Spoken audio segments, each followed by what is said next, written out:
নমস্কাৰ কৃষক বন্ধু, মই আজি আপোনালোকক কোমোৰা খেতিৰ কাটিং কেনেদৰে কৰে তাৰ বিষয়ে ক'বলৈ লৈছোঁ।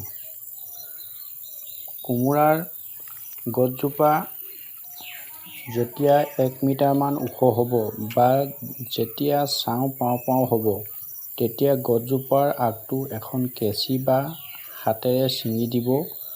দেখিব তেতিয়া কোমোৰা গছজোপাৰ ডাল বেছিকৈ ওলাব আৰু প্ৰত্যেকটো ডালতে গুটি লাগিব।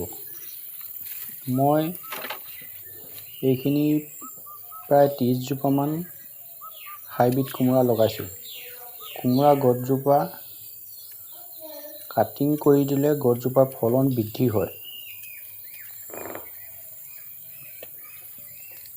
আপোনালোকে এনেদৰে কৰি চাব পাৰে। মোৰ ভিডিঅ'টো যদি ভাল পালে চেনেলটো ছাবস্ক্ৰাইব কৰিব নাপাহৰিব। ধন্যবাদ।